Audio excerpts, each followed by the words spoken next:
वाले मुख्यमंत्री हनुमान जी बेनीवाल है, बताओ। किसी की बातों में मत आना, बहुत आएंगे बहरूपिये धोखा देने के लिए। मैं लड़ाई लड़ने गया तो मुझे उठा के जेल में बंद कर दिया।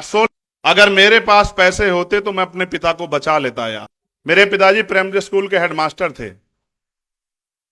जब वो बीमार हुए, मैं बहुत सारे अस्पतालों में लेके उनको घूमा, और मैं ईमानदारी से कह रहा हूं, अगर मेरे पास पैसे होते तो मैं अपने पिता को बचा लेता यार। इस देश में गरीबों की कोई इज्जत नहीं है, ना ही उनकी जिंदगी किसी को परवाह। और फिर मैंने तय किया कि मैं अपने पिता को नहीं बचा पाया, लेकिन मैं प्रयास करूंगा संघर्ष करके अपने साथियों के साथ कि किसी और के पिता को, किसी की बहन को, मां को अच्छा इलाज ना मिलने कारण मरने ना दूं। मैं बहुत कुछ सह के देख के आया। जब मैं लड़ाई लड़ने गया तो मुझे उठा के जेल में बंद कर दिया। 16 महीने में जेल में रहा। एक एक रात मैंने इस उम्मीद के साथ काटी कि जब मुझे अवसर मिलेगा काम करने का, तो फिर मैं जो मेरे दिल में दर्द है उसको करके दिखाऊंगा। और ये लड़ाई चलती रहेगी। आज तो शुरुआत हुई है, आने वाला कल सुनहरा होगा। मेरे इस बात को आप वो कर लो, गिठा बांध लो कि ये प्राकृतिक गठबंधन राजस्थान के भविष्य का फैसला करेगा। लेकिन इसको धार तब मिलेगी जब आप अपनी जिम्मेदारी उठाओ। क्या आप अपनी जिम्मेदारी उठाने के लिए तैयार हो?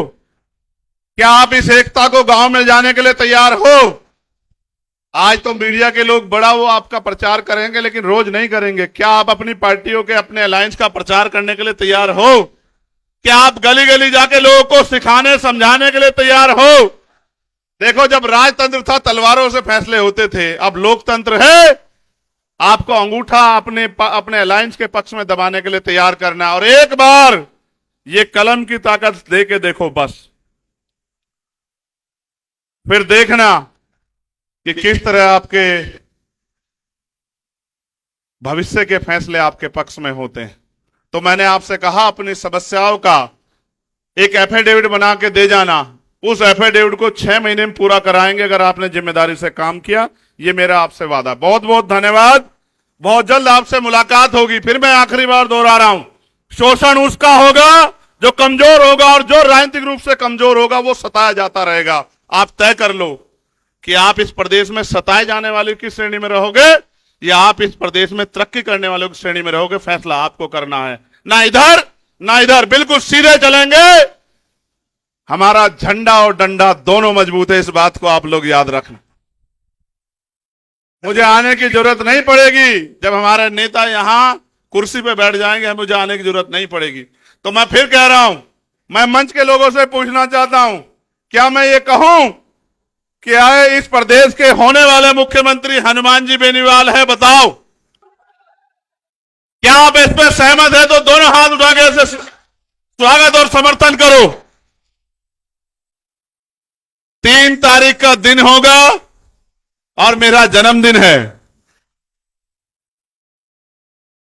और उस जन्मदिन के दिन जब रिजल्ट्स आएंगे, तो आज जो आपके दिलों में जो वो ताकत बन रही है, ये ताकत वोट में बदल देना। तो 3 तारीख को जिस दिन रिजल्ट आएगा उस दिन आप देखना। हमारे हरियाणा के एक नेता कहा करते थे कि वारे नारे ना कर दिए तब फिर बताना। तो वारे नारे ही कर दिए जाएंगे। किसानों, अमीरों के, नौजवानों के और जो कर्मचारियों की समस्या है, पिछली बार छूट गई थी, इस बार नहीं छूटेगी।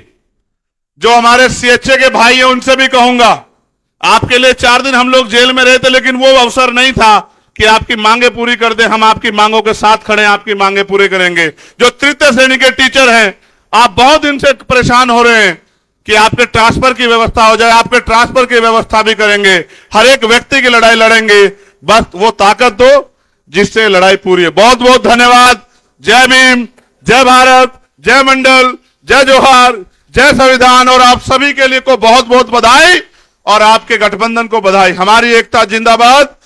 जय जवान, जय जवान, जय जवान। किसी की बातों में मत आना, बहुत आएंगे बहरूपिये धोखा देने के लिए। लक्ष्य रखो मौके के लिए, मौका आपके हाथ में है।